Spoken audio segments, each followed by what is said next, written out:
Hi, my name is Katie Moulton, and this is Memory and Arrested Development in the so-called Emo Revival. It was Taking Back Tuesday, and I had nothing to wear. It was 2016, and I was working as the music editor of Denver's all-weekly paper. The Los Angeles-based Emo Night had brought their popular throwback party to a local club that specialized in modern alt-rock. The folks behind Emo Night are insistently not a band, not DJs, but the communal nostalgia trip gave 20 and 30-somethings the chance to relive a very specific moment in recent music history, the third-wave emo-inflected pop-punk of the early 2000s. Maybe in the dark club, amid voices that still break if you scream just right, partygoers could recapture some of the high-pitched emotion of their own millennial youth. I am one of those 30-somethings, one of those formerly youthful millennials. The bands I hope to hear piped into Emo Night, Jimmy Eat World, The Starting Line, Say Anything, May, Newfound Glory, Dashboard Confessional, Taking Back Sunday, Something Corporate, were the bands that marked and expressed my coming of age. And this was the sound. Simple guitar chords, quick tempos, the sugar rush injection of a pop hook, overwrought lyrics delivered with a whine or a wail or both, screaming devotion to your friends and cruel girls you'll nonetheless love until you die, about glory days you were remembering even as they happened. That swaggering vulnerability. Emo was how my friends and I asserted our identity through independence and belonging. Independence of our parents and the mainstream top 40 crowd, and fierce, unending belonging to one another. It was in the dingy clubs where we figured out how to crowd surf and how to fall, how to catch through movement. It was the tinny audio of the burned CDs, like my friend Maniachi's, trademarked Maniachi's massive punk mix, which he copied for almost everybody he knew, that we blasted in cars, basements, scraps of woods, and jack-in-the-box parking lots. Yet my entry into emo was softer and less melodramatic than you might expect. It was through a band called Jimmy Eat World. Around the turn of the millennium, Jimmy Eat World didn't know where they were. The quartet of grade school friends was too gently measured to be punk, too experimental to be pop. They'd gained a lot of scrappy DIY fans from nearly a decade of playing warehouses around the country, but they lost that audience when they signed to a major label. Then they got dropped from that major label. The bandmates got day jobs in their Arizona hometown where they regrouped and saved to finance an album of their own. They stripped back the layers of production and charted a course straight for the horizon. The result, Bleed American, helped to usher in the third wave of emo. Nearly every song on Bleed American addresses the listener directly, and they hop from milestone to milestone of youth. Risk-taking, falling in love, falling in lust, waking up to systemic evil, heartbreak, the death of a friend. After the September 11th attacks, the band re-released the album and renamed the first single as Salt, Sweat, Sugar because Bleed American called up all the news footage of towers crumbling, limbs pulled from ruin, and before that, bodies falling through space like tiny gray missiles. I watched that footage in English class next to Maniachi. In November 2001, Jimmy Eat World sent out its second single, The Middle, which was sweet as simple syrup, but as galloping as collective will. There were other bands that my friends and I liked more that felt edgier, but Jimmy Eat World were emo veterans, and they gave us an accessible fantasy of the exact moment we lived in. When I first heard The Middle as a 90-pound, barely kissed 15-year-old, it sounded retro, yet unmanipulated, a squeaky clean nonconformity we could take for our own. My friends and I recreated the famous music video of Jimmy Eat World's The Middle. At a late appointed hour in the midst of a party, someone would play that song, which was our cue to strip down and continue to party, hanging out in our underwear, before leaping nude into a swimming pool. We borrowed pools or broke into them. They were harder to find in Missouri than the West Coast teen dream of the video. We emulated that video until our Jimmy Eat World parties transformed into our own specific traditions. This late wave emo was how we rebelled and wrestled with heartache and loss and feelings that didn't fit anywhere else. We believed, even when we moved apart, even when we lost Maniachi, that the music could hold us stitched together. Yet years later, as I dug around my drawers for an old band t-shirt to wear, I couldn't find a single one. And I remembered, I don't have those shirts anymore. But I needed them again. Around that time, sectors of the music listening public kept talking about the Emo Revival, pointing to emerging bands like Joyce Manor and Pinegrove, which seemed to echo the heart-on-sleeve punk of that genre. On larger stages, emo pop punk spawned the likes of snotty, swoop hair superstars 5 Seconds of Summer and All Time Low, whose name is cribbed directly from a New Found Glory lyric. However, most of the emo shows happening then were revival only in the sense of reanimating the dead. Dashboard Confessional and Taking Back Sunday embarked on a co-headlining tour. Bands you hadn't heard from in a decade, the Ataris, Hawthorne Heights, Mest, were all hitting the road. Blink-182 reunited without co-founder Tom DeLonge, and nobody asked for that. Piano punk Andrew McMahon brought an incarnation of his mid-aughts band Jack's Mannequin to town to play through their breakthrough album Everything in Transit in its entirety. That album was 10 years old, but the fans showed up, lined up early. At that show, McMahon belted it out like a charismatic theater kid, and at one point he described the music as a record of a, quote, fucking crazy, beautiful, artful time in my past, and here we are, 10 years later, no wiser, but older. In short, there were reunions and anniversaries, but nothing new.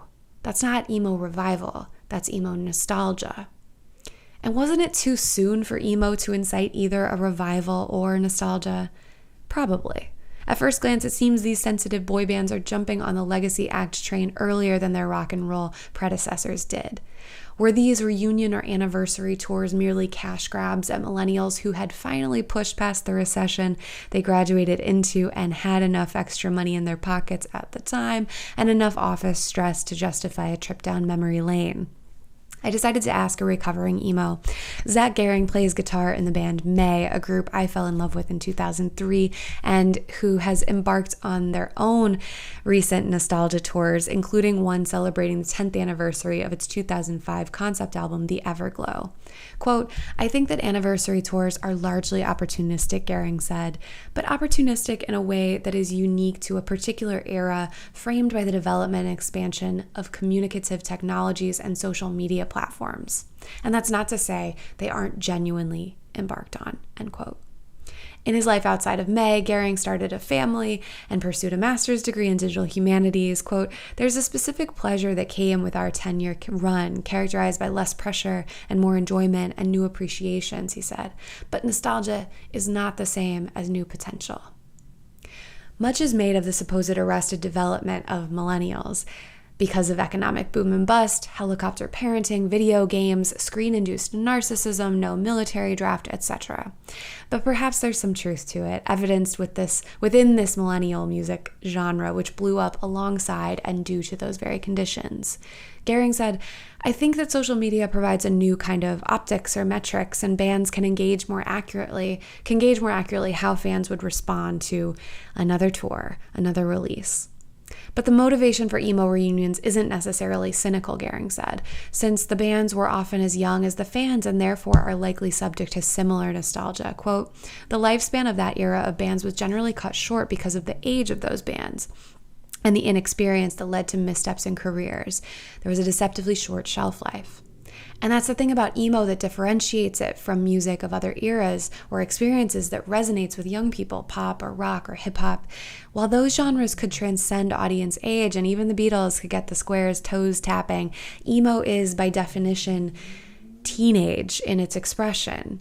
Emo was inherently young since the bands were often teenagers, reaching their fans through MySpace and the internet and not through major music labels. They were unprotected by an industry barrier, and most of these bands would implode by the time the guys reached adulthood. That access and volatility of emo audience-artist relationships cement those bands in fans' hearts like high school friends, the ones with whom you went through some really tough shit for the first time. The embrace of these songs is inherently crystallized in amber. I stayed close with the friends I grew up with. We were the first class to have access to Facebook, so we went to different colleges, but we stayed tight. I found people at college who liked emo, who knew the references, but most of them didn't. I would count down to when I could go home for break, and we'd all gather again in basements and backyards. We would still hit play on The Middle. That simple canned guitar line, the clock striking midnight, We'd peel off our jean skirts and t-shirts, the reliable 4/4 drum beat kicking off with a steady chugging bass line like the hand-me-down cars we borrowed on a Saturday. Hey, the singer intones like a big brother pep talk, a gentle, don't write yourself off yet. We were growing up, yes, but what was more real than us, than what we shared when we were young? Then, our senior year of college, Maniaci was on spring break in Florida. He was crossing a sandy road between one bar and another, probably calling out to friends, a black threadbare band t-shirt stretched over his long frame, black hair spiked and salty but soft, when the car struck him. He was thrown through the air. His head hit the ground. And we don't know where he went then. Maniaci didn't die, and he's worked really hard over these years to wake up, to communicate, to stand, to live, but he doesn't form new memories. He knows who he is or who he was. He loves his family, his friends. He remembers everything that happened before. He knows all the old stories, all the nonsensical inside jokes, all the lyrics to every deep cut.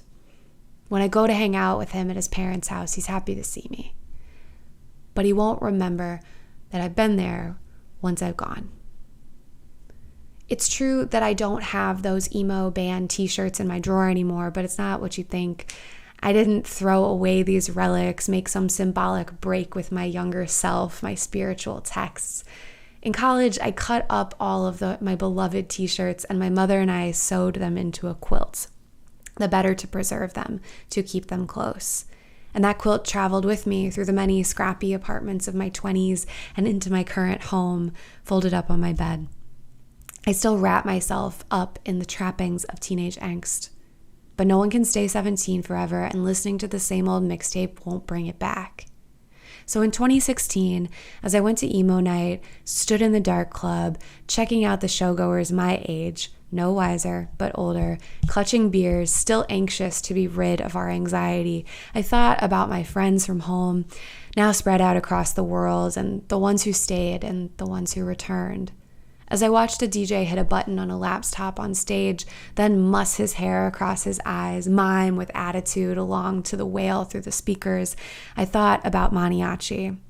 I wondered if the accident had never happened, whether he would even be interested in coming with me to a show like this, to a reunion tour, whether he would feel nostalgic or revived or comforted, or would have simply moved on to something else.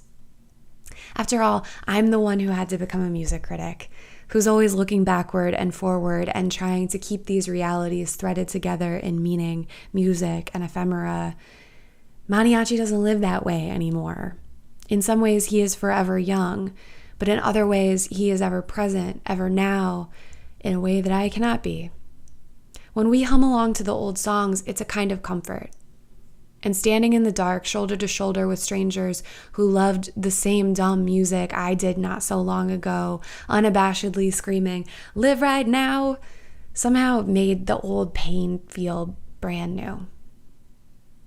The music isn't timeless, but it does collapse time. I don't know what the music does for Maniaci, for whom past and future mean something I can't quite imagine or access. What are we without the memory that makes us up? But when we hit play, Maniaci smiles and mouths the words. He meets us, his friends, in the middle. Thank you.